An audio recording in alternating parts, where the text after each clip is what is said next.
Good morning. It's Monday, the 11th of September 2023, and this is Govindraj Ethiraj coming to you from Mumbai, India's financial capital. Our top reports and themes for the day.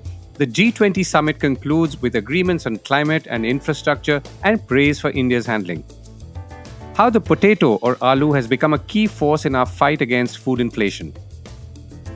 And more on food, India's love and dependence on dal could set off a trade war shortly. And if you are over 50, then you are more important for business than you think.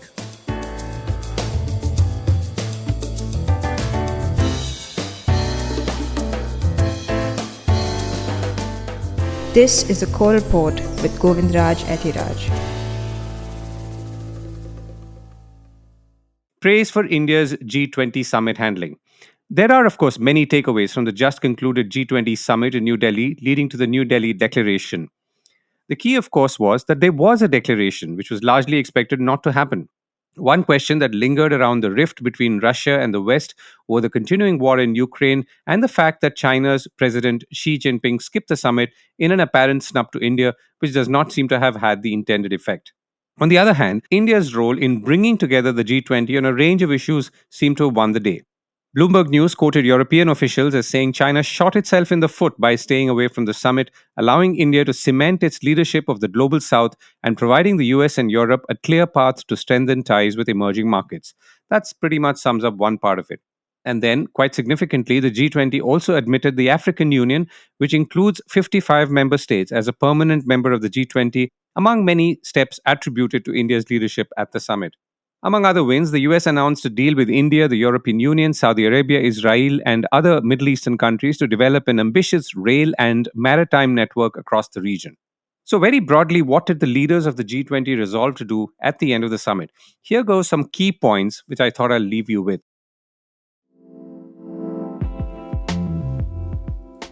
So, the leaders committed to 1. Accelerate strong, sustainable, balanced, and inclusive growth. 2. Accelerate the full and effective implementation of the 2030 Agenda for Sustainable Development. 3. Focus on lifestyles for sustainable development, and I'll come to that shortly, and conserve biodiversity, forests, and oceans. 4. Improve access to medical countermeasures and facilitate more supplies and production capacities in developing countries to prepare better for future health emergencies. 5. Promote resilient growth by urgently and effectively addressing debt vulnerabilities in developing countries. 6. Accelerate efforts and enhance resources towards achieving the Paris Agreement, including the temperature goals. 7. Pursue reforms for better, bigger, and more effective multilateral development banks to address global challenges. 8. Improve access to digital services and digital public infrastructure and leverage digital transformation opportunities to boost sustainable and inclusive growth. Digital infrastructure, by the way, comes up quite often through the report. 9. Promote sustainable, quality, healthy, and safe and gainful employment. And 10. Close gender gaps and promote the full, equal, effective, and meaningful participation of women in the economy as decision makers and better integrate the perspectives of developing countries. Now, a key focus has been climate. While there was no new language on the phasing down of coal from the previous Bali summit, the New Delhi Declaration did announce the establishment of a Green Hydrogen Innovation Center, the tripling of renewable energy by 2030, and the setting up of a global biofuels alliance. To understand better what the various climate declarations, running into almost 9 out of 37 pages, talked of, I reached out to Dr. Arunabha Ghosh, climate expert and CEO of the Council for Energy, Environment and Water. Dr. Ghosh also serves on the Government of India's G20 Finance Track Advisory Group and advises the Sherpa track for India's G20 presidency that just passed. First takeaway is I'm very happy with the final outcome overall. We've got not just a leader's declaration, but within that, we have an explicit set of paragraphs running to about 8 pages on a green development pact for a sustainable future. This is something that India has been pushing for several months now, and I'm very happy that it's come together. Now, within that, of course, we have to understand one of the things that India wanted to highlight through its presidency was this whole issue of sustainable consumption. Therefore, the mainstreaming of lifestyles for sustainable development. How do we reduce our own individual footprints? But also, how do we enable markets to create circular economies worth hundreds of billions of dollars? That's come through quite clearly. The other part that is quite clear is this tripling of renewable energy capacity. This commitment has now been made by G20 leaders to triple renewable energy capacity by 2030. And then linked to that is this acknowledgement that none of this is going to be for free. And therefore, you will need what is now estimated about $5.9 trillion for developing countries to reach their goals by 2030. So, all of this put together are important elements of this package for green development. And I would argue that India is trying to send out a message that it can't be either green or development, especially as we come out of the pandemic, and that it has to be a pact. This is not a treaty. This is not an accord. This is not about COP negotiations. This is really a pact. This is about doing things collaboratively, cooperatively, rather than combatively. To spend a minute on finance, Arunabha, so the figure that was mentioned is almost $5.8 trillion before 2030. This is obviously a very large sum. You've also been talking about this for a while. So, where does any of this come, if not all of it? Well, I think it also becomes very clear that bulk of this will come from the private sector. So, how do we make sure that we create the conditions in our home countries to attract that kind of capital? Equally, what should the developed countries do to ensure that large institutional capital investors from their economies do see emerging markets and developing countries as viable destinations for their capital? Now, in order to do this, the whole reform agenda of the World Bank is also something that the G20 has actively promoted. Discussions continue. In fact, next week I'll be in Varanasi for the fourth meeting of the Sustainable Finance Working Group meetings of the G20. And the finance minister, central bank governors meeting will happen next month in Morocco. But at the same time, there will be the discussions of the World Bank annual meetings. So, this aspect of finance, where a part of this is public capital, but it is used to leverage a large volume of private capital by de-risking the investments, that becomes critical. There is a lot of language around risk sharing and de-risking facilities that are now needed. This is something that I and many others have been calling for quite some time. So I'm very happy that it is there formally in the text. This now needs to be implemented. Is there any indication that you could pick up, Arunabha, when we talk about principles and lifestyles for sustainable development? What could be one manifestation of that? I think the way we should look at this is how do we count GDP? It's consumption, investment, government expenditure, and net exports. Now, let's ask ourselves how much of this consumption can be sustainable consumption? How much of this can be sustainable investment? How much of it can be sustainable procurement by governments of products and services? This is what drives then that large economy. So whether it is food grains, this whole push about the use of millets. Now, if you start procuring millets for midday meals, it suddenly creates a vast market. Take green steel. About 20% of our steel consumption in India is by the government. If government says, I'm going to only buy green steel, immediately you create a market worth hundreds of billions of dollars for steel companies across the world. If you take automobile and transportation, the push towards electric public transport. So last year, 5,000 e-buses were auctioned in India. This year or by next year, maybe 50,000 buses will be auctioned. All of this demonstrates that sustainable lifestyles for sustainable development need not mean a restriction of your aspirations. It's just a shift of the type of consumption that you do. And thereby, some types of industries that have been built on a use and throw culture go into decline, and other types of industries come up. And that's the kind of economy that we wish for. There doesn't seem to be any new commitments on phase down of coal power or phasing down fossil fuels. I'm sure there were efforts, but how do you see that going? No, there were certainly efforts to get language around phase down of all fossil fuels. That did not come through, but the phase down of coal, unabated coal, remains in the text. So actually, that combined with the tripling of renewable energy capacity, at least from an India perspective, is commensurate with what India has been committing on its own voluntarily. It does, however, shine the spotlight on economies that are dependent on other fossil fuels that have been reticent in making such a commitment. And I think the pressure will be on. It might have not come through in this leader's declaration, but the pressure will be on after the global stocktake of the climate negotiations and perhaps next year's G20 presidency, where Brazil, President Lula has already indicated that climate will be an important theme of their presidency. Right. And last question, Arunabha. So, what's next and what will be the kind of effort? So, you've already talked about going to Varanasi for a follow up meeting, but in your mind, what are the two or three key things that everyone should be focusing on in the context of climate, in the context of some of the commitments that have been made or not made in this declaration? I call it the triptych of ambition, action, and acceleration. We get a lot of ambition, and it's important. It's important to get an ambition of 3x increase in renewables, 2x increase in energy efficiency. But now we need to make sure that there is action that follows up with it.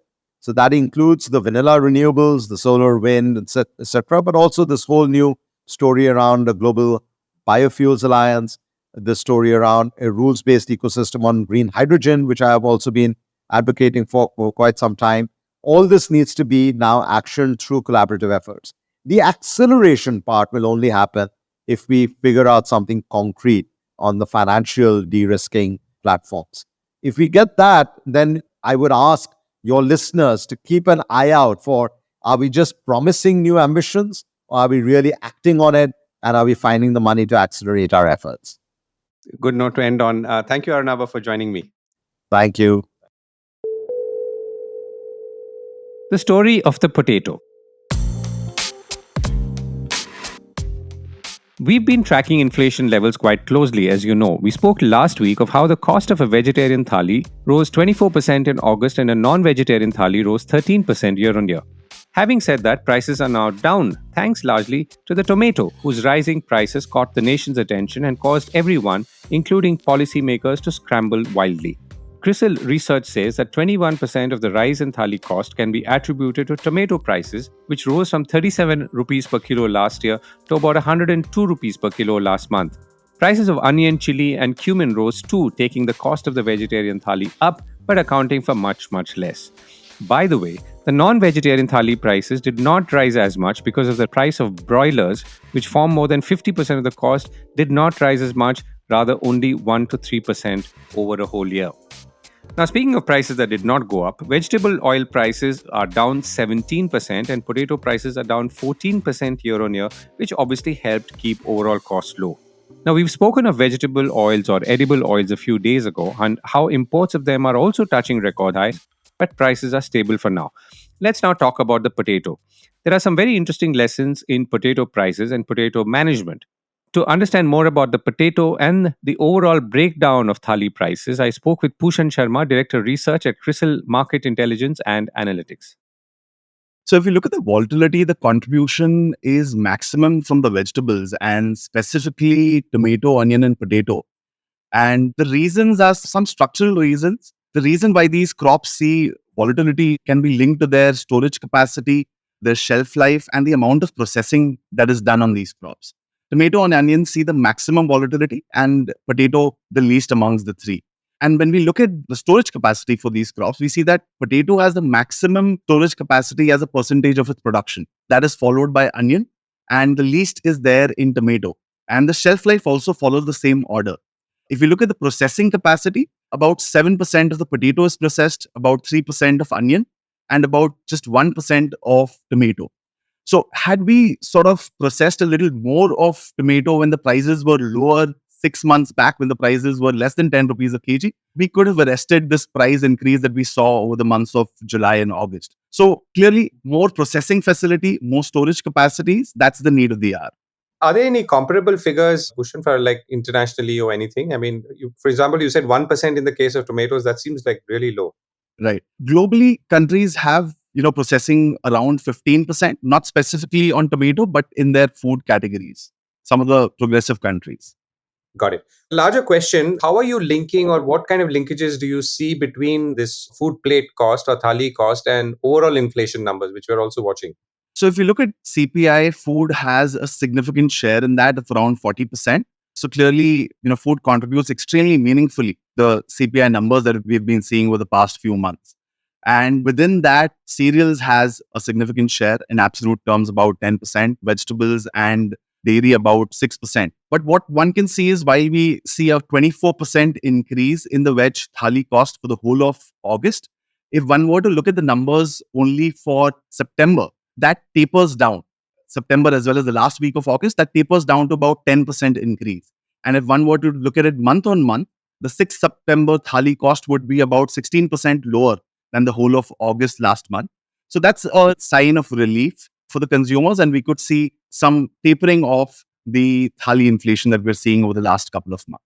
So you're saying the first week of September is showing 6% lower than August, but can you give me a figure for earlier in the year? Because I think you're either comparing with last year or last month. So I'm comparing it with last month in this case. So it's about 16% lower when I compare the 6th-month thali cost with the August 23 data. If we talk about July, the veg thali was around 34 rupees. In August, it went to 33.8. Last week of August, it was about 30 rupees. And by 6th of September, it went to about 28.3 rupees. And what was it, let's say, in March? So by March of this year, if we look at, the thali was around 25 rupees.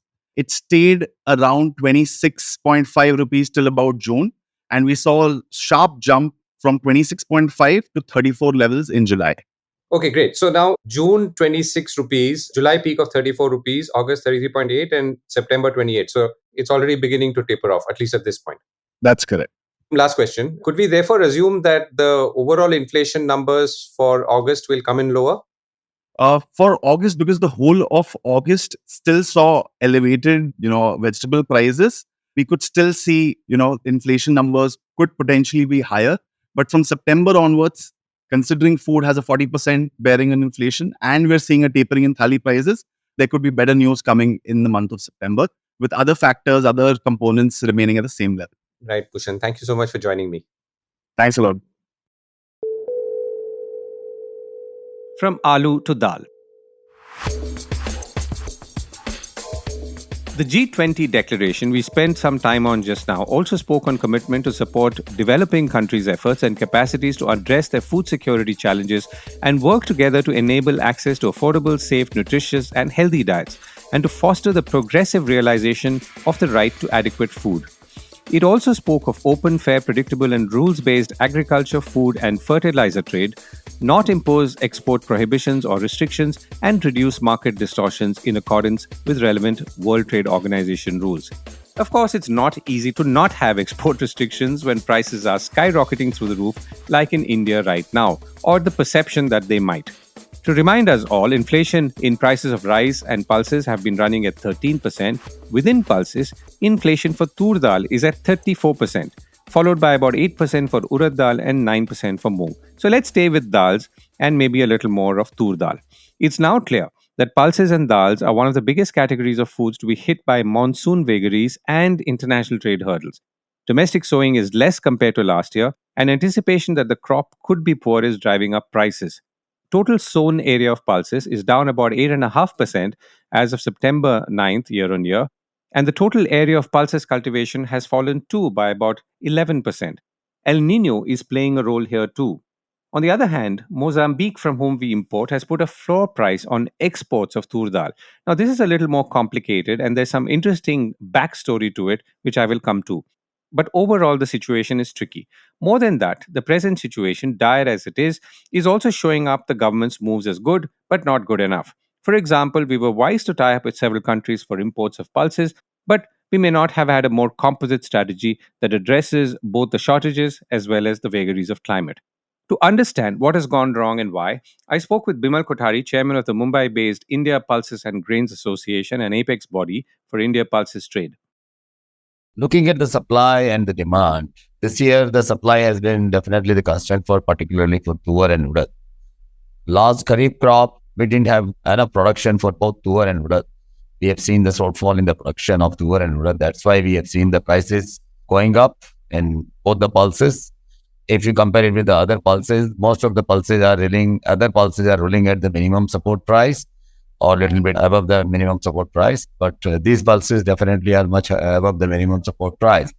particularly tuar. Availability of tuar has been really down this year due to the last kharif crop. But you see, whenever there is such shortage in the country of any particular pulse, the government has allowed the import. So tuar import has been allowed till March 2024. So we are importing these pulses from Myanmar and from East Africa. Myanmar this year didn't have very large crop. It was around 250,000 tons. So the harvest started sometime in the month of January. And we have been importing this tool from Myanmar. And East African crop has been just harvested in the month of August, and now the shipment started. So we'll see the supply around 3rd to 4th week of September. And I think there will be good supply in the month of September, October, November from East African countries. Last year, we imported about 700,000 tons from mainly Mozambique, Tanzania, Malawi, and Sudan. This year also, during this financial year, we are looking at the similar quantity. And since they harvest their crop in August, most of the arrivals come in the month of September, October, November, and December. Though the local supply at the moment is really, very tight, but I think the import from East African countries will ease the supply. And I think the demand during the festival period would be made from the imports of tuar from East Africa. Regarding the urad, of course, we again had the similar situation. The crop was badly damaged due to the heavy showers during the harvest last year. Our crop got reduced. So there has been pressure on the prices. Minimum support price is around 70 rupees per kg.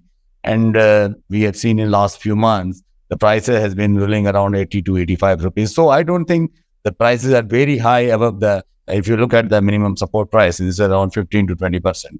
We always know that 15 to 20% prices could always vary if you look at the minimum support price. This year, because of the El Nino effect, you have seen very good rains in July, but August was completely dry. The rainfall was not at all there in the month of August in the sowing area, in the planting areas. So I think the production of urad and moong will be hit, but we do not know what will be the damage. But definitely the production would be down. So again, we will have to depend on the imports of urad from Myanmar, because Myanmar is the only country which produces urad besides India. And, then if we have good rainfalls during the month of September, then I think Rabi, we can see some good crop in urad because the prices has been very good and the farmers will be encouraged to grow urad during the Rabi season. Right. So can I come back to the imports from East Africa? So you mentioned, for example, the imports from countries like Mozambique. So I understand that some of these countries are also increasing export tariffs. So is that likely to affect the cost of landing or landed prices? Definitely. What happened that few years back, government of India restricted the import of tur because we had good production. Then we signed MOU when our Prime Minister visited Mozambique. So we signed MOU to buy 200,000 tons annually from Mozambique. And that time they badly needed us. So the government of India, we have favored their farmers and their government and, encourage them to produce tuar. Because let me tell you one thing, the tuar is one product which is only consumed in India. 95% of the production, wherever it comes to Indian market only. So the countries who are producing tuar, the only market is India. So the government of India has given a guarantee that we will allow the import of at least 200,000 metric tons despite the restrictions. So, but now since last 2 years, we have faced problem in the production. This year, what they have done, we understand that some people have influenced the government and they have put up these prices of $900 per metric ton. So they have fixed the prices of $900 per metric ton. This is the minimum export price. So which they have done in accordance with the Indian market. That was not expected. And this decision is definitely by the Mozambique government is not called for. And they should not, because government of India supported when they needed us. And when we are in dire need of the tuar, they have fixed this minimum export price looking at our prices. Otherwise, we would have seen the prices would have come down in Indian market also. You're saying that they're not honoring the price fixed earlier and matching it to Indian market prices, is it? Is that what you're saying? No, it is not like this. The government of India has fixed the quantity. Price discovery was depending on the demand and supply. That was a fair and reasonable way of price discovery, which was totally dependent on demand and supply. But this time, they have fixed the minimum export price looking at the Indian market. They saw that our prices are very high. Domestically, we do not have much tuar and our prices are rolling high. So looking at our prices, back to back, they have done their calculation and fix the higher minimum export price. And that is why, we cannot see much of the sugar prices coming down. Otherwise, last 2-3 years, we have been regularly importing sugar from East Africa. The prices were coming down. And this year, of course, situation is a little different. So anyway, we will be seeing a lot of arrivals in the coming months. And I think during festival season, our demand will be made through the imports. Once the arrival starts, I think price may come down by a few rupees a kilo. And could other East African countries also increase their export tariffs, you feel, or their prices? No, they have not done the prices in accordance with the market conditions. So they have not fixed any prices like Tanzania or Malawi or Sudan. They have not fixed any, and we are regularly importing from this country. But their production is not so large. Out of these 700,000 tons, what I said, 460,000 tons have come from Mozambique only last year. Right. So this is a bit of a googly of a question, but India banned exports of non-basmati rice and also lower variations of basmati rice. So how does this affect prices overall? I mean, how do other countries see this when we, for example, are obviously not exporting, in this case, non-basmati rice? India was the largest exporter of non-basmati rice, and many of countries, they are depending on the imports from India. So suddenly this export ban of non-basmati rice has really caused, they have been very uncomfortable. They have been very, but you see, we also have to look at our population. It's a 1.4 billion population of the country. Because of the El Nino effect, the eastern sector, we could not see much rain, which is one of the important rice bowl of our country. Because of the drought condition in the eastern sector of our country, the government has taken the precautionary step and they have imposed this restriction. So I think the government of India is looking at the first local supply, that because as you're talking about the food inflation, already it is 13%. So this situation, global warming and global climate change, this is giving us a lesson that we need to have a long-term policy on this. We cannot have a knee-jerk policy. These are all knee-jerk decisions. So you need to have a long-term policy here, because we all know that we have to feed a very large population. Thank you for joining us today, Bimal. Thank you.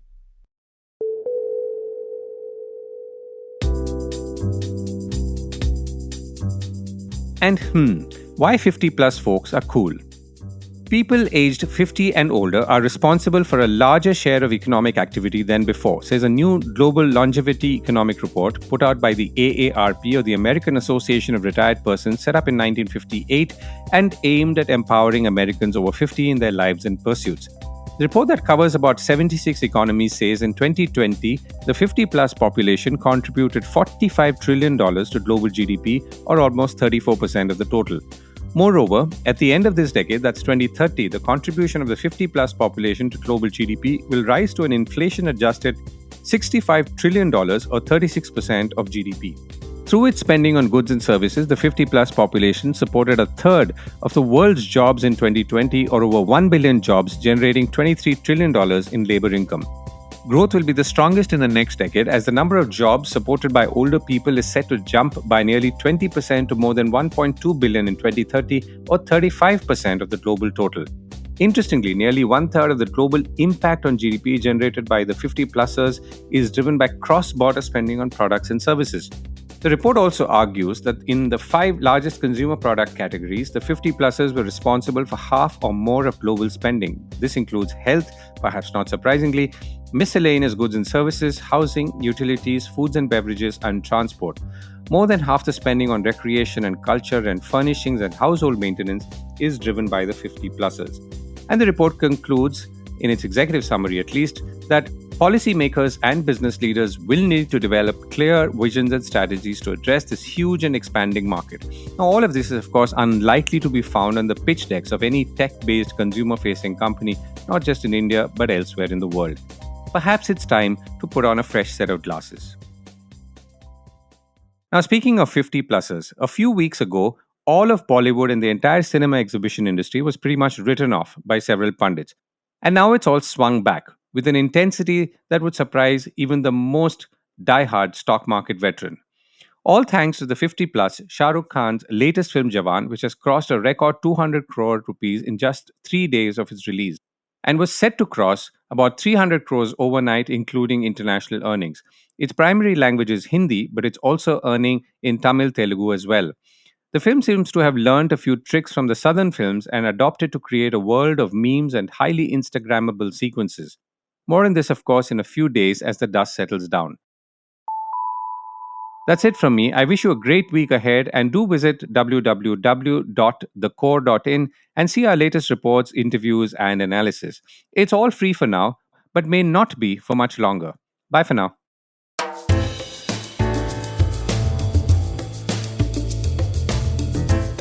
This was the Core Report with me, Govindraj Ethiraj.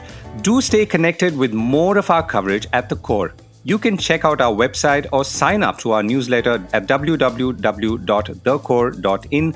That is www.thecore.in, or follow us on LinkedIn, Twitter, and Facebook as well. Now, we would love your feedback on how we can make business more interesting and relevant to you, including our reporting on India's vibrant manufacturing sector. Write to us at feedback@thecore.in. Thank you for listening.